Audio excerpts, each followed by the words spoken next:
आधे बाउल दही में 4 चम्मच MDH चटनी पुदीना मसाला डाला, स्टर करो, पुदीना चटनी तैयार। MDH चटनी पुदीना मसाला।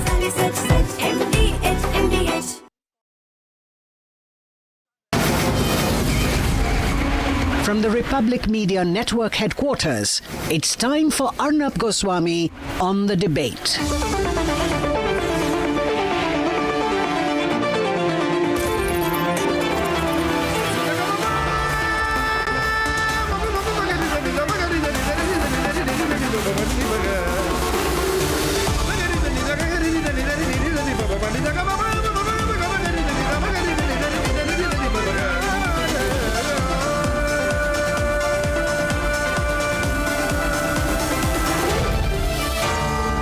Arnab Goswami on the debate.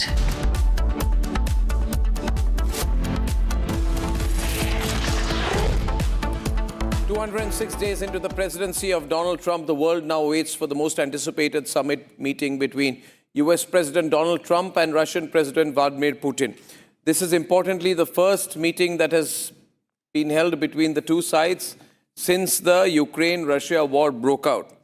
And diplomats are calling it historic. Critics are calling the present situation dangerous. The stakes are absolutely ruthless, ladies and gentlemen. Every word, every pause, every unscripted glance between Donald Trump and Putin will be dissected for signs of power play on who's winning, who's losing, power shifting in real time. This is the test of one, American resolve. Secondly, Russia's ambition and the fragile balance of power on the world stage. What does Putin want? Putin wants Trump to formally recognize all the areas that have been annexed. He would want maybe not a formal acceptance of Crimea, but he's more interested in making sure that there is a commitment to demilitarize Ukraine and to never let it enter the NATO. He also wants a commitment on the lifting or easing of US sanctions on Russia. What does Trump want, ladies and gentlemen? Trump wants a very quick ceasefire. Trump wants a Nobel Peace Prize for himself as the result of all of this. Trump wants America out of this conflict, which he had promised to do within and before the first 24 hours of his presidency. What does Zelenskyy want? Zelenskyy will be against any land swap agreement. He will be looking forward to actually reclaim the lands occupied by Russia. But I personally think he's going to find it very difficult to get this because he really doesn't have much of cards with him. Ukraine is likely to not abandon its demand for NATO, and he will in fact insist on Ukraine being brought into the alliance, but I don't think he'll get Donald Trump's help in that. What are the likely scenarios? Let me present to you, ladies and gentlemen, at least 6 scenarios which can happen. Scenario number 1 today is that Trump gets a time-bound ceasefire. This is the most likely scenario, a time-bound, say 30, 40, 60-day ceasefire, so that the further discussions can happen without, fire being exchanged on both sides, which Russia has not agreed to so far. This will require for Trump to carry a commitment from Zelenskyy on all forms of compliance and a rollback of troops to create some kind of a green zone. And he can even pitch a fund. He will give some kind of an economic incentive to Ukraine to do that. Likely scenario number 1. Likely scenario 2 is that a more tame scenario, that nothing much is achieved, but Trump and Putin agree to another meeting. Even if that happens, even if that is agreed in a neutral setting perhaps, and if that setting involves Ukraine on the table, it can actually lead to some kind of a resolution. It will be seen very well. Conservatively, Putin can push for a meeting to happen in Moscow. He can even ask for a meeting in Crimea as a show of strength. Trump is unlikely to agree to Crimea. If he moves to Moscow, then it's complete recalibration on the global stage. So whatever is happening today is going to have a ripple effect. Likely scenario 3, Putin and Trump fail to reach any agreement. And in that case, Putin will muscle flex and a full-scale attempted invasion of Ukraine will be imminent. This will aggravate the situation. And Russia will be tempted to aggravate the situation by moving further into Ukrainian territory. Likely scenario number 4, viewers, and we have to watch out for everything. That's pictures of Putin arriving. Likely scenario number 4 is that Putin convinces Trump for a land swap deal.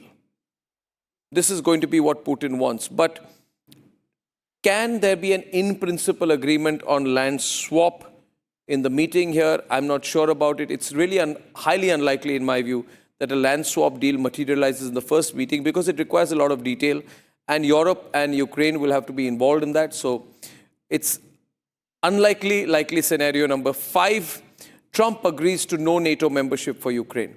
If this happens, this is a major concession given by Trump. In turn, Trump could agree. He could say, I'm not going to let them enter NATO. This will render European politics very weak. A membership ban on Ukraine by Donald Trump of NATO effectively legitimizes Russia's seizure of Ukraine, as it would mean that the US had agreed to its error of judgment on furthering NATO eastwards, which caused the Russian advances in Ukraine. But you see, Donald Trump is no fan of what Joe Biden has done. So for him personally, he might end up agreeing on something like this, which will be a big victory for Vladimir Putin. And last likely scenario, number 6, viewers, is that Trump and Putin will agree for a ceasefire on a condition that there will be elections in Ukraine. The ceasefire can be brokered on the condition that Ukraine holds nationwide elections under international supervision, including some element of Russian scrutiny. This move will be framed as a step forward towards a political settlement, but key territorial disputes will remain unresolved and subject to future talks. Now, we will know the result of a meeting in a few hours. We are reporting from Anchorage, Alaska. We're bringing you minute-to-minute coverage. I believe that when meetings like this happen, there is already 80% of the job done. I do not think that beyond 3 or 4 uncertain elements and the element of a personal discussion between Trump and Putin, that they would go into the meeting without considerable work already having been done on both sides. The most likely scenario, in my views, is scenario number 1 and scenario number 2. I'd like to play out the graphics again. A combination of scenario 1 and 2 is what I'm predicting: a time-bound ceasefire, followed by an agreement of another meeting. These are the most likely scenarios. Remember, we are live. We are live tonight. We are thrilled to be bringing this news to you from our studios here and as well as from Anchorage, Alaska itself.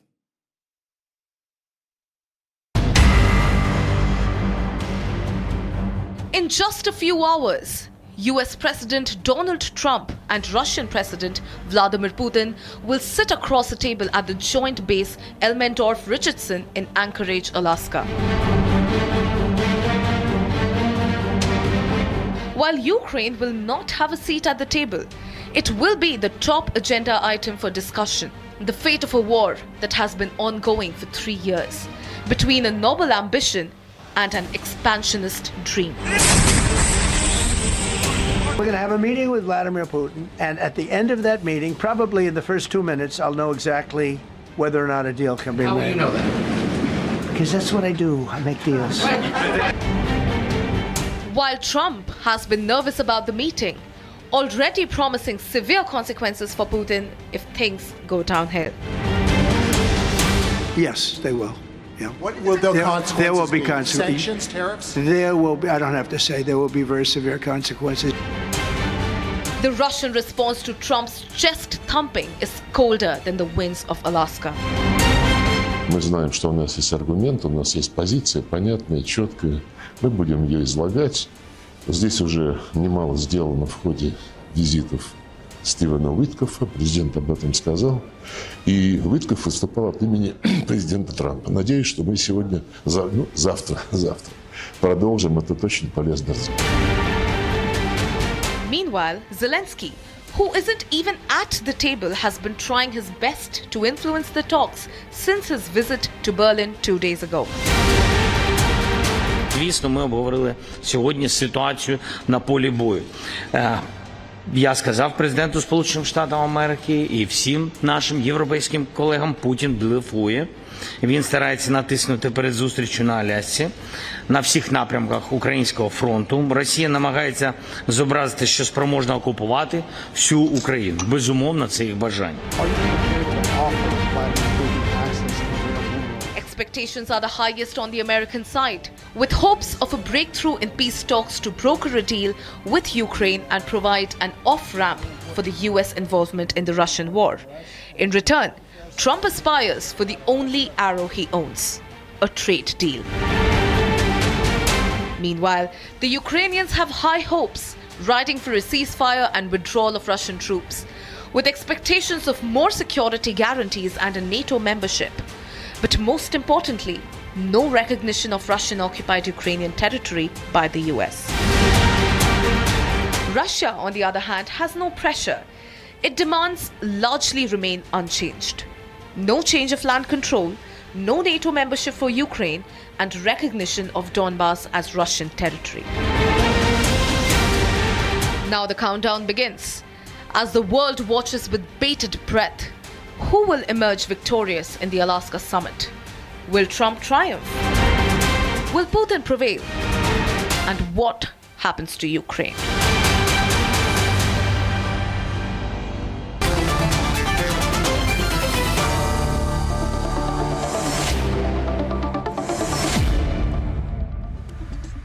Now, who is going into these talks with an advantage and a disadvantage? Their first meeting was in July 2017 at the G20 summit in Germany.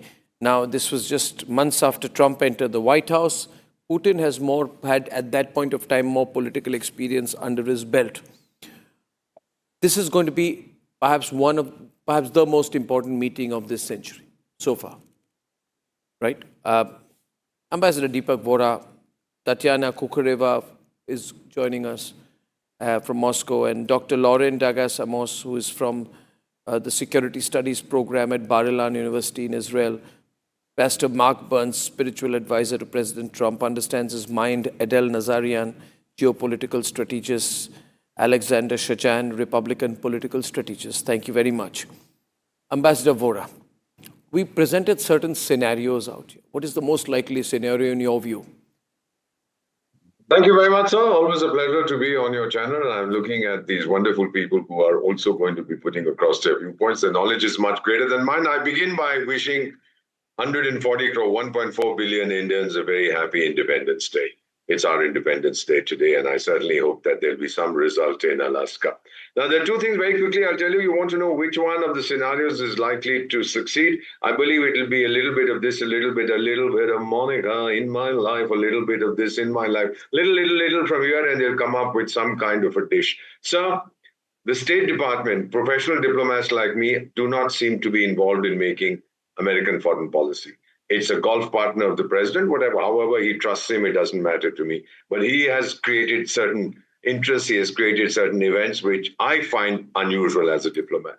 Second thing is, Mr. Putin has been very clear. Three things: no NATO, no threat from the Ukrainian military in the future, and land for peace deal. As far as President Trump is concerned, sir, let me put it to you very bluntly and undiplomatic. He couldn't care less about what happens to Ukraine. He wants to get out of there. And basically what he wants is, look, one more peace deal. Now give me the Nobel Prize. Happy birthday, everybody goes home happy. There is universal fatigue with the Ukraine war. Both sides will seek to leverage that. I rest my case. You're saying he doesn't care about Israel? About Ukraine. About Ukraine. Yeah, about Ukraine. He doesn't care about Ukraine. No, sir. No, sir. But he keeps talking about Ukraine, Mr. Vora. He says, I'm putting up, sort of increasing tariffs on India because I want to help the people in Ukraine. Sure. I mean, he'll send a probe to Mars because he wants to help the people in India. Sure, he'll do something like that. No, going by that logic, it's not something that you and I will buy, sir. Going by that logic, he's going to catch the low-hanging fruit that Putin is going to offer him. Putin's going to say that I will offer you a global nuclear arms deal. Tatiana is on. Very intelligent move by Putin yesterday. He shifted the goalpost, saying, I'm going to offer you a long-standing international nuclear arms deal, which was not even on the table. And you can use that in your lobbying for the peace prize. And all I want is all the land that I have already taken from Ukraine. So in the process, if Trump were to agree to that, he'd be, selling out the people of Ukraine. Will he do that? Because every time you come on my program, Pastor Burns, you keep saying our heart burns. We keep feeling for the people of Ukraine. What Deepak Vora is saying is that you're going to throw the people of Ukraine under the bus. Well, you know, the president, again, let's just be very clear. Number one, this is not the president's war. He is the current president. He inherited this, but he's doing what he can do with the players that are in hand. This is one of the reasons why, even though I'm a staunch supporter for Ukraine, and believe that Ukraine is a sovereign nation. One of the reasons why they're not members of NATO is because they're still, one of the charter rules is you have to have stability within your own nation, and borders need to be secure. Ukraine is still in an active war with Russia.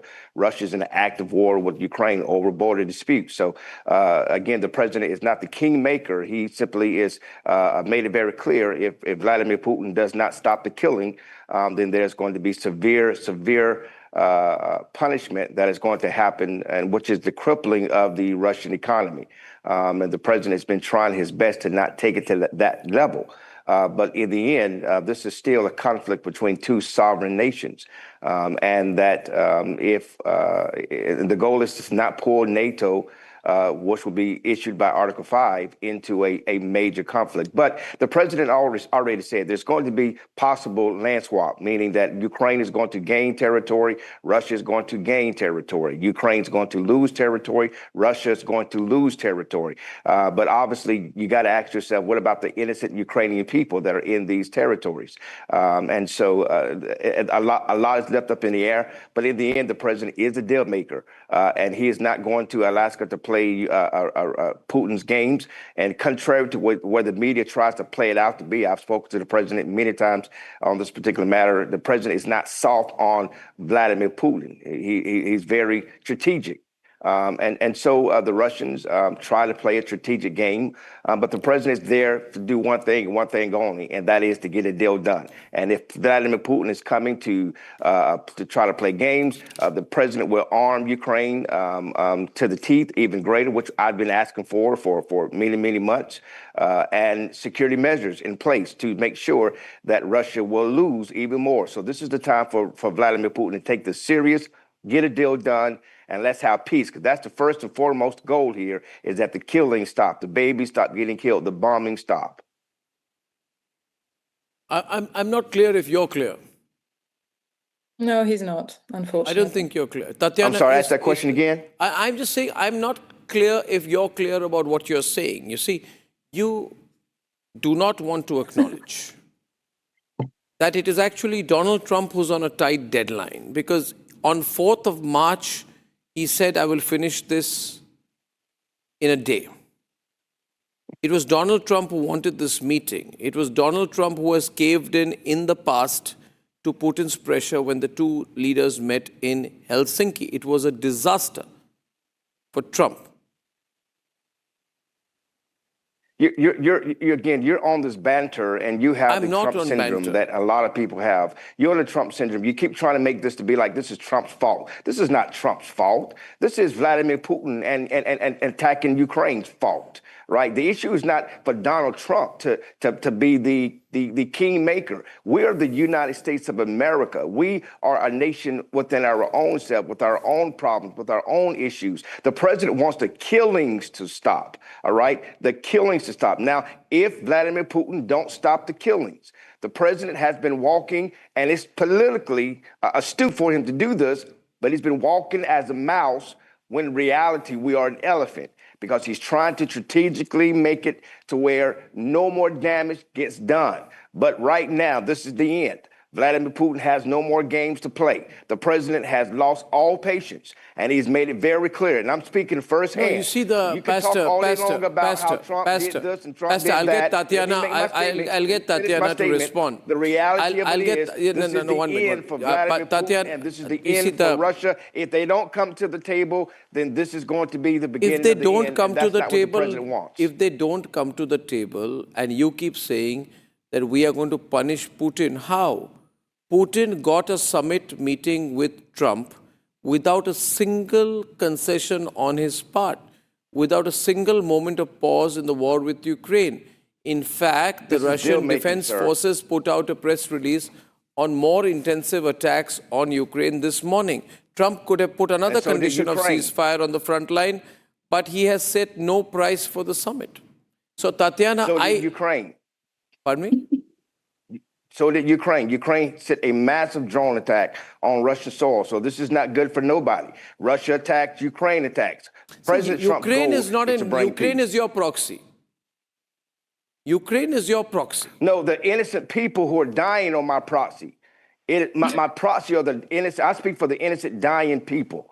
Okay, the death of the mothers and the daughters and the children and the innocent old men. That's who I'm proxying for. So don't confuse who I'm proxying for. Yes, Ukraine deserves to be, and they are a sovereign nation, and they will be a sovereign nation. And the President Trump has made it very clear we're going to back Ukraine in this matter. I'm not understanding. And it'd behoove Russia. Okay, Pastor, I would like to bring Russia to Tatiana come to a deal. for a perspective from Moscow on how they look at situation and the scenario and what are the likely scenarios she sees here. Please, Tatiana, what do you think is going to emerge? I have been listening to the past, and frankly, the one thing I will withdraw from our previous conversation, dear Pastor, yes, you do talk very, very well. And I couldn't possibly talk as you do because I hate to contradict myself in my own statements. Let's start from the very beginning. I appreciate that you, as a person of the church, as a spiritual leader, care for the people dying in Ukraine. I am very, very sorry that you do not or did not care for the people dying in the Donbass before 2022. But I do believe that, unfortunately, you had prior commitments. You couldn't visit the Donbass region. You couldn't see what Kiev was doing to people there. So, that is a very unfortunate misunderstanding. In the meantime, let me just say this. I completely agree with the ambassador. Donald Trump couldn't care less about the people dying in Ukraine. Donald Trump, in this scenario, he could have said, "Oh, look, let's do this. Let's press for a ceasefire or anything else." One more thing that I need for you to understand, dear Pastor. Moscow has not been playing games. That's the one thing that hasn't changed. And I think that you hadn't listened to the report before the debate. However, the journalists actually laid it out quite plainly. The objectives, the goals, everything that the president has said from day one hasn't changed. He's not playing games. There's a very clear understanding of what Moscow has been standing for in this conflict. There needs to be a demilitarization. There needs to be a out-of-bloc status, a neutral status for Ukraine. And yes, obviously, no NATO to begin with. Not even to end with, but to begin with. And absolutely no NATO status for Ukraine. Because yes, it is not the war that Donald Trump started. It is the war that he inherited from the previous administration. And no, it is not, and it hasn't been a conflict between two sovereign nations, not from day one, not from 2014, when Joe Biden's administration members were in Kiev stoking this conflict, pouring millions and billions of dollars into this conflict. I mean, yes, of course he wants to stop the conflict. He wants to also stop the drain that money is flowing into and has been flowing into American dollars, American consultants on Ukrainian soil. And we've seen those consultants, some of them actually have already not made it out. And I'm sure you know of those. Hopefully the American media is reporting this. This isn't about the people. It is, again, about the money, and it is about power from Donald Trump's perspective. It has never been about the people. The Democratic administration started a conflict, and it poured a lot of gasoline on this conflict for many years. So this meeting, and I do, Arnab, to answer your question, I do believe that the one thing that I would expect out of it is a next meeting. That is, I wouldn't expect for, the miracle that kind of all the media in the world are hoping for to happen. I mean, it is a scenario, but I wouldn't necessarily bet No, on so it. so that But so the point is, you're going to have to be very careful in dealing with with Vladimir Putin, because he's an unpredictable kind of person, Pastor. Donald Trump, whether we like it or not, is a predictable person because he reveals his mind. Sometimes he reveals more than he I should. think the president has been very predictable in this Yeah, conflict. and now Vladimir Putin is unpredictable. So how do you deal with Vladimir Putin? Suppose he says that this is my red line. Adele, let me get you in on this along with Dr. Lauren, please. Suppose Putin says, my red line is make it clear that you will not support any future Ukrainian bid to enter NATO. The whole world will say America retreated under Putin's pressure. In those circumstances, do you think Trump will agree to such a condition? Let's hear from the other side, from Israel. Dr. Lauren, what do you think? Will Trump agree to such a red line by Putin? So just first of all, just want to say Independence Day. Happy Independence Day for India. It's very important. Thank you. And from my point of view, I think Trump again is unpredictable. And I just saw the tweet that is published that he had a wonderful talk with the highly respected Putin. I mean, I don't understand what Trump would really want from Putin and where is going with this war. I always thinking about the Sindoor operation, that how Trump react and say that he moderate between India and Pakistan. So I never understand really what is really a option and vision for this NATO and the Indo-Pacific, the other side. I think if Trump will give Putin whatever he wants, it will make NATO very weak, and the Europe will go to World War III. I think Trump just want to go to this way, and I don't think he understand full all the issue, like what is going to be after his meeting with Putin and what is going to give him. And I don't see how Trump gives Putin a lot of red lines. I just see how Trump gives Putin whatever he wants. And it makes Zelenskyy in a very weakness situation. And it's going to be effect even on the Indo-Pacific, even on India. So we need to be careful what Trump's going to do. I think the US has already boxed itself in because it's not being able to hurt the Russian economy enough. Adele, from where you are, how do you view the likely scenarios today? So respectfully, going back to Operation Sindoor and the way that the Trump administration and State Department handled that, I think if anyone was following it, they would see that the United States has strategic economic interests in Pakistan, and in addition to intelligence sharing. Of course, the way that it was handled wasn't to the benefit of India, which isn't a direct ally of the U.S., but it is definitely an ally and a friend. And of course, anyone who understood that would see why Trump negotiated the way he did.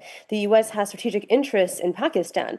That said, it did bring an end to the conflict there. I don't think it's comparable to the situation here, though, by any means or standards. Trump, contrary to the doctor respectfully, what she said, Trump is very predictable. I have to go with Arnab on this. Trump says what he does, and he does what he says for the most part. And I think that, if anything, you can kind of compare this to the Nagorno-Karabakh situation, where, of course, internationally, Nagorno-Karabakh is recognized as Azerbaijani territory, and now it actually has become the territory of Azerbaijan. In this sense, however, Crimea isn't recognized internationally by, as Russian territory. I think in this scenario, though, Trump is there to make a deal. Of course, he has the Nobel Peace Prize in place. I mean, if Barack Obama got it, why doesn't Trump? He should also, for what he's done. I think at the end of the day, everyone has to realize that every single world leader is a puppet. I think that some lesser than others, but I think Zelenskyy is the biggest puppet of all, if you want to talk about it. That said, President Trump is seeking to essentially, what I think is going to happen here is this. I think there's basically three interlocking factors that could potentially realistically hinge on Crimea's future. I think in the short term, there's a most likely trajectory where in the short term, maybe Russia will hold on to it militarily. Crimea is really too fortified for a straight Ukrainian ground assault. I don't know. 1 minute. Just I pause there. Adele, I do not think Crimea is up for discussion. That is 2014. 1 minute. Just 1 minute. Adele, that may be what America may want. I do not think that Vladimir Putin is going to sit across a table and even seek, sort of a certification on Crimea. Tatiana, what do you think? I mean, is Crimea on the table? I mean, does he want recognition for Russian control over Crimea? Tatiana to Adele. Crimea is not just not on the table, it's not in the same building as the table. Let me put it very, very clearly. It's going to be on the table probably at the same time when, I don't know, what is the most preposterous thing that could happen? You know, we can ask our vis-a-vis from Israel if they're gonna give up some territories. What can they give up to the Palestinians that would create the same reaction? Look, Adele, this is very plain and simple. I think there is not going to be any discussion over Crimea ever. I don't think you understand, Natasha. I said I think Russia's going to maintain control over it. That's what I think is going to happen. I don't think you understood. Secondly, I'd like to also point out, I don't think we'd be in this situation if Trump was president in 2020. I don't think the war would have gone on for as long as it had. I don't think that, the situation where America was even involved remotely would have happened. Trump would have put a stop to this a long time ago. I think he and Putin have a much better understanding and relationship.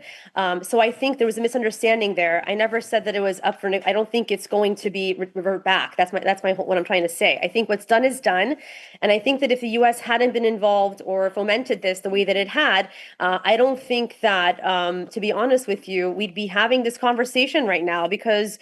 Honestly, if this had started the way it did, I think Russia would have taken control and things would have advanced. The difference is, Adele, the difference is I think Trump wants to do business. He wants the Nobel Prize. He does not care about Ukraine. He does not care about whether they join NATO, don't join NATO, whether they go down the drain, whether Russia uses them as a buffer, Europe uses them as a buffer. So he's very easy for Putin to negotiate with. Putin wants territory. He is, absolutely. Look, Putin wants territory, he's going to get it. Yeah, I agree. That's what I'm trying to say. It's not up for negotiation. I think that Putin has won this war. I think Russia has won this war. Alexander, Adele says Putin has already won this war. I mean, first of all, I wanted to wish my motherland a happy independence. Thank you. And like I always said, it's a privilege, and I am proud of my heritage. Well, President Trump, we all know that he's on the way to Alaska. He's on board Air Force One right now. So on board, he had a gaggle that came out. He said, I'm not doing this for my health. I don't need it. I'd like to focus on our own country. But I'm doing this to save a lot of lives. That is what he wants. And that is what he is going to do.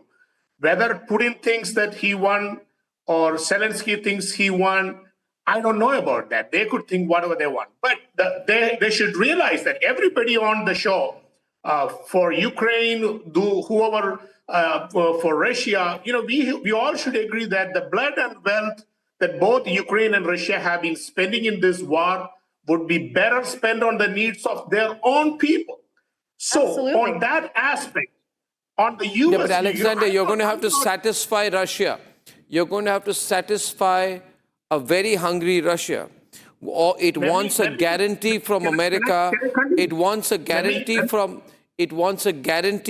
America that America will not bluff them about So- Ukraine. So I go back to this, Pastor C. One very, very Pastor, if, No, listen, Pastor, let me finish it. Pastor. Anna, let me finish this. Listen, President Trump is dealing with one of the hardest foreign policy situations, and it looks like he might be successful. You know, Biden, Obama, Bush, you name any of them, they could have never done something like this because this conflict should never This have conflict started. was and should started have been by ended long ago. this conflict was started by America, which wanted to use Ukraine to further its interests and to fuel its war machine. We all agree. All the panelists said that this conflict was started under Biden administration.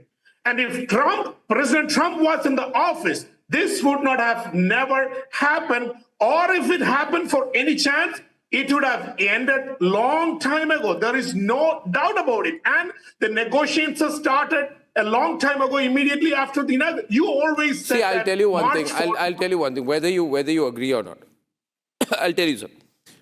America has already lifted sanctions on Russia, Pastor, even before this meeting has happened, because the US Treasury Department suspended the sanctions on Russian transactions required to organize this upcoming meeting in Alaska. You authorized all the transactions required, which were otherwise prohibited, to allow these talks. So in a way, Pastor, you know, it's a creeping acquisition by Russia. Yes. It's a creeping, and let me tell you one thing. Right now, sometime back, Putin paid his respects at a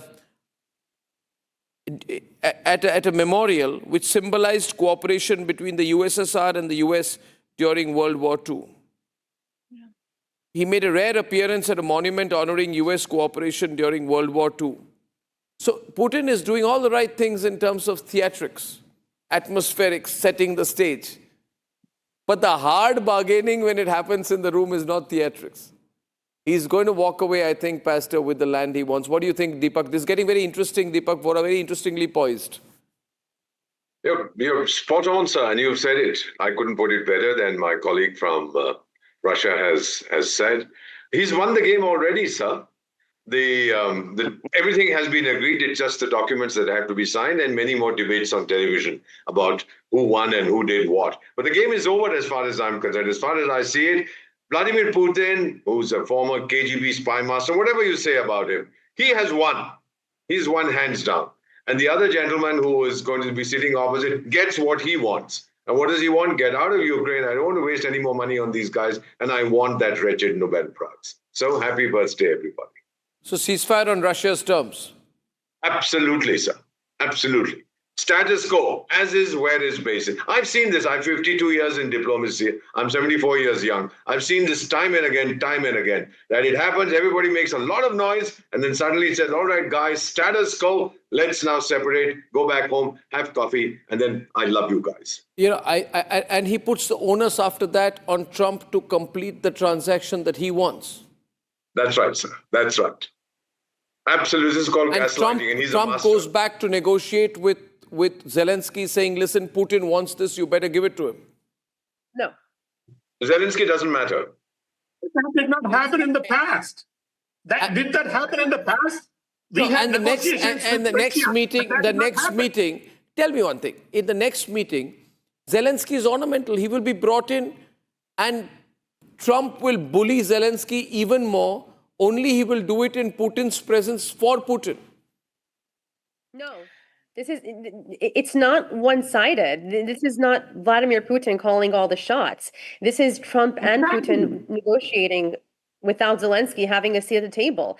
I think it's better, to be honest with you, it's more beneficial to end this war, as horrible it looks optics-wise, to have Zelensky not at this table. And I think everyone who is on the side of reality... But Adele, let me present another scenario. The dollar has tumbled to its lowest in 3 years. It's sliding through April, May, June. And Trump's tariff war, his erratic trade moves, they've rattled the market, they've driven capital outflows, the US economy is facing slowing growth, lots of inflation. You know, USD to INR was 87 to 87.65 today. You telling me dollar is fumbling? Yes. I am telling you that the US economy is really slowed down. You have huge inflationary pressures abroad. There is a 10% drop in the greenback. Doctor, I'm an American. I know the U.S. economy is not as strong as it once was. Since you are an American, and you say you know the U.S. economy very well, then you would know that the Russian economy expanded by 4.3% last year. UK by 1.1, US by 2.8. But do you know what, Arnab, if I may say, the US will bounce back. That's what I'm telling you. Adele, you can say, I don't believe the Russian propaganda. These are Russian figures. But Russia claims that its economy is outgrowing all the G7 nations, including Canada, France, Germany, Italy, Japan, UK, and US. I don't know. To be honest with you, I have not visited Russia. I don't know. I haven't been there to see anything myself, so I can't really tell if it's the truth. Anyway, it's probably inflated, to be honest with you. I don't think their economy has grown that much, to be honest with you. That said, I think that the removal of sanctions on Russia as a result of this deal and others will certainly probably help Russia gain internationally, economically. I can tell you, I know of Russian expats, oligarchs who have fled the country because they are worried about their net worth being seized and taken over. But that said, I don't think that this is, I think this presents an opportunity for Russia to gain on the international stage economically. I really do. I think that's what we're going to see. But you see, Adele, Trump really wants the Nobel Peace Prize. Of course. And he might undercut Ukraine as part of that aspiration. Now, he wants the Nobel Peace. I'm telling you, I first thought it was a joke. 1 minute, like all of you, I thought that he's joking about it. He's using it as a metaphor just to talk. But of late, I'm surprised when a Pakistani army chief is giving him a nomination and he's accepting it. He wants it. And he really feels that if he can cut through this, he's going to be nominee number one, the first seat for the Nobel Peace Prize. It's so comical. I think that there is definitely... Okay, you think it's comical?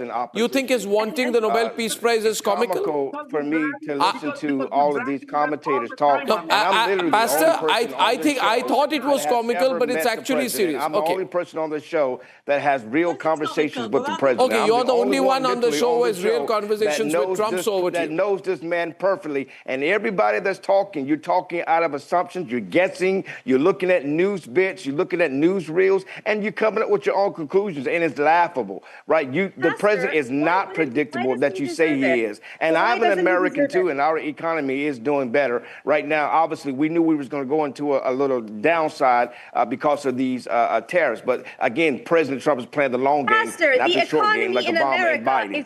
And so the reality of it is, President Trump is not President Biden or Obama. He's playing the long game economically. So we're tired of people using the United States, and you may be one of those, I don't know who you are, but you may be one of those liberals who got Trump syndrome, who believes anything and everything Trump does is wrong. But the reality of it is, we've been used by the world. And if you're an American and loyal to your country, you should want to make sure that Americans come ahead for the long term, not some short-term game that Obama and Biden and other Democrats have done, and using our economy and allowing the global economy to grow. So yes, we knew this was going to happen. We predicted this was going to happen, but it's not going to stay this way. It's going to go forever. Now, in regards to Ukraine and Russia, the president is not playing games. President Trump is not playing games. He's not being outmaneuvered by Putin. He's not being outmaneuvered by the Kremlin. He knows exactly what he's doing. We have live coverage from Alaska at 10 o'clock, viewers. We have a very big stick called the U.S. economy,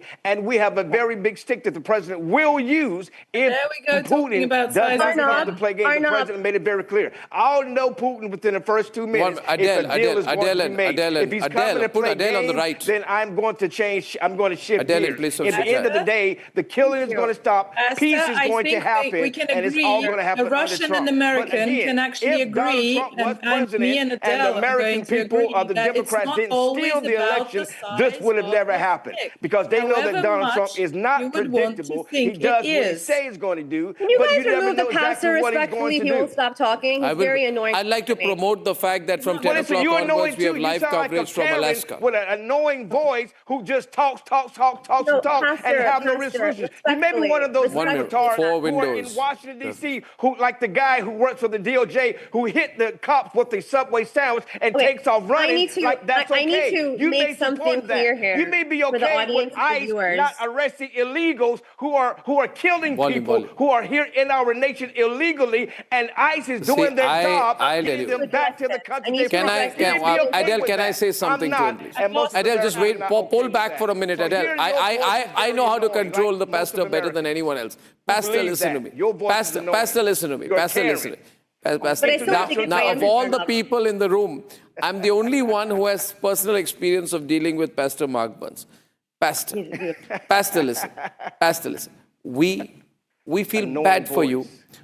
We empathize and feel sorry for you for all the problems you're going through in America, but your problems are not our problem. I feel sorry for you too. Yeah, your problems are not our problem. Our president, and I'm very proud the fact is, in Trump's own words, today is going to be a big day. In Trump's own words, as Trump said once famously, Deepak, as Trump said once, this is going to end good for the Ukrainian people. and Tatiana, as Trump said once to Zelenskyy, and look how karma hits back. You don't have the cards right now. You're in trouble. You need to get out of this. So you're looking for an exit route, and you're asking Putin to give you an exit route. Putin's going to give you an exit route if you give him all the land. Simple. It is true. Really did hit a guy. He's going to take all the land, 20% of Ukraine. He's going to tell you to make it neutral territory. He's going to tell you to lift sanctions. He's going to tell you to lift sanctions, and you're going to have to agree to that. Arnab, I have to add something here. President Trump is not, he's a very intelligent man. He is not someone to be pushed around. He makes his own decisions. I want to make that clear. He is not taking direction from Vladimir Putin. I can guarantee that. Absolutely. That said, President Trump has inherited a very nasty, ugly situation from the Democratic administration that previously had power. That has to be made clear to everyone here and to your viewers, okay? The economy, I'm not saying he will take directions, but I'm not saying I think he's a very tough man. I think he's a tough negotiator. Lauren, I know the president. Dr. Lauren, please, Dr. Lauren. It's not working to blame Biden every time.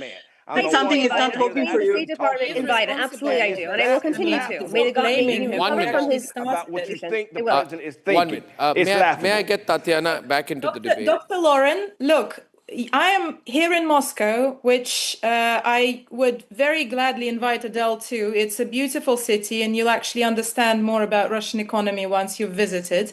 That it's actually flourishing. It's one of the most beautiful cities. I was very happy to have come back from Israel. Because everything works here in Moscow compared to Tel Aviv.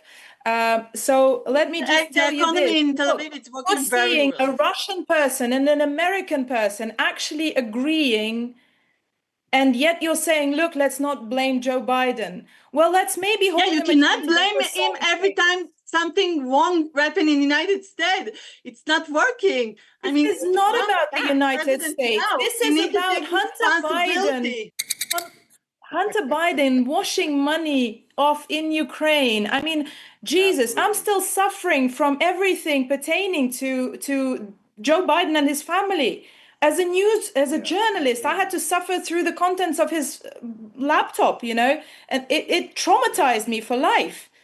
What are we talking about? Joe Biden is completely culpable in this conflict, and his son, what you say, now an artist. What you say, basically, that Trump is very good for Putin.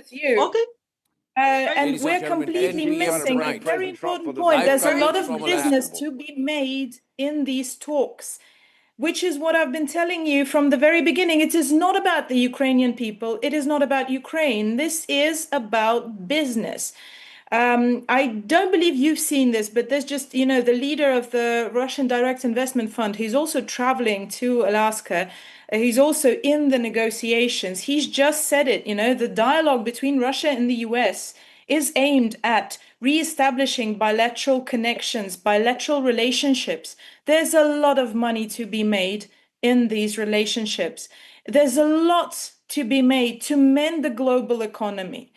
I've just been told that there's been a conversation between Donald Trump and the Belarus Yes, it happened. President Lukashenko. About an hour ago, And yes. Lukashenko has extended an invitation to Donald Trump. So they're already setting the stage for stage 2. Now, Lukashenko, old friend of Vladimir Putin, which means it's all set. This is as good, I would say, Deepak and back with Tatiana, this is as good as Trump going to Moscow. So this is already stage 2. So Trump has agreed to go to Belarus. And that means stage 2 will happen very quickly. Maybe within days and weeks. So, go ahead, Tatiana, if you'd like to talk about that. So this is moving fast, Deepak, very fast. Yes. Yeah, Tatiana? That's why I said that the one thing that I would expect out of this negotiation formally, and we cannot confirm or deny, we know that President Trump apparently has accepted the invitation, that was on the news already. However, until he confirms that he's actually traveling to Belarus, we can't confirm that there is a second meeting completely agreed upon. But yes, it would be a very nice kind of continuation because, President Putin didn't travel to Washington. He traveled to Alaska, which, as you remember, used to be Russian and then was sold to the US. So it's a very kind Why of do I get a feeling that Putin has gamed this and Trump is agreeing? Why do I get a feeling, Deepak Vora, that this whole thing has been gamed by Putin as Trump is agreeing to every stage? Well, he is because, sir, I wanted to ask our colleague from Moscow, a city which I love, and I've been there several times. What does President Trump want from Russia? Russia is not saying, listen, America, get off the number 1 spot. We want to take it. China is saying that. Why is he angry with Russia? Over Ukraine? Come on, sir. What has America been doing in a number of countries? How many people are they concerned about who are dying? I'm not getting into names. But that's not an argument. Did they care about the people in Vietnam? Did Pastor Mark Burns care about the people in Afghanistan? Did Pastor Mark Burns care about the people in Sudan? Did Pastor Mark Burns care about the people in Iraq? Don't give me that, Pastor. Don't use people. No, it's not something to laugh at. Don't use people. Don't use people. You make me so laugh. Don't use You're people. so comical to me. That's why I love coming to your show. This is like the greatest laugh that I can get when you start targeting me out like I have a say in all of this. I just talk to the president and I give him my... No, you keep talking about conscience. Opinion. What happened to your conscience, American conscience, in those scenarios when you use nerve gas? Well, again, the reality what happened of it to your is conscience when you bombed Hiroshima? President Trump did not do that in Afghanistan. Which President Trump threatened to do a second time? Right, and Obama. This was President Trump was getting us out of Afghanistan. Again, removing. Come on, I'm talking about America. You try to divide yourself between this party and that. And so now I do remember us supporting Afghanistan to defeat Russia. I remember that. I remember you scampered out of Afghanistan with Afghans holding on to the wheels of your bomber planes. Was attacking another nation like they're trying to do. You didn't even take Ukraine, the interpreters or the people who worked for you. You threw them away. What's not theirs, so they have that the Taliban could kill them. Taking what's not theirs. They have a history of going after innocent, weaker people and taking what's not theirs. And so they're doing the same thing to the Ukrainian people. They're trying to do it in Georgia, and we know they're doing it in Moldova. They'll go after the Baltic states next, and then Article 5 is issued, and now we're in World War III, and that's what President Trump is trying to prevent. So you may call it like President Trump showing a sign of weakness. No, this is politics, sir. This is negotiation, and he's a master negotiator. And I'm sorry you've never operated at that level, so you're only speaking hearsay. You never met the man. You never had a conversation with the man. You never been in the same room. Matter of fact, nobody on this panel has ever been. You know this, actually. But I've you're been in the speaking same based room, off of. and Well, Adele is sitting back. Adele. You're speaking based off. How You're much- speaking based Adele. off of. I'm going to finish my Okay, time is statement, up. Arnab. You're speaking based off assumption. Don't keep cutting my microphone down, all right? Because that's. Who's cutting your what's the whole purpose of microphone? coming- These are all imagined things. Why should I cut your microphone? Now, so I cannot hear. But the reality of it is, President Trump is not predictable. He's doing exactly what he said he's going to do. Our goal is to make sure that American boys and women are not fighting Russia directly. That's why we're the NATO but conversation that's is a why real he deal. won again, But at Pastor the end of Burns, the day, because people we know want what to they're make getting sure that with the him. innocent people That's have the why he killing won. stop, right? Because America wants to know what they're getting, and that's beautiful. And I've been in the same room with President Trump, and his energy is amazing, and he is the leader that America needed. There's no doubt about that. I have to say, though, look, I think the president will respect me for this also, for saying that, look, at the end of the day, whoever is at the table has the power to negotiate. And at the end of the day, what happened you want to talk about Arnab, Afghanistan? Of course, the Taliban shouldn't have had a seat at the table, right? That's what's done is done. But regarding, just to pivot to an earlier topic, the reason why this summit is being held in Alaska at the Joint Base Elmendorf-Richardson is because it was crucial to U.S. efforts to counter the then Soviet Union during the Cold War. This is all symbolic. This is done strategically for a reason. That's the reason it was held there. Okay. This is all very much a cliffhanger situation. We are loving this. I'd like to remind our viewers that we have our reporters in Alaska, and we are continuing our analysis. And we are getting the latest pictures as well for the Alaska summit, and we'll be here through the night. Until tomorrow morning, you can get the latest updates on the big meeting here on Republic. So live coverage after a very short commercial break. For a quick breather, Arnab will be right back with the debate. ये है secret recipe MDH का जीरा SIP जल जीरा मसाला SIP SIP जीरा SIP MDH का जल जीरा सिप जीरा सिप एमडीएच का जल जीरा सिप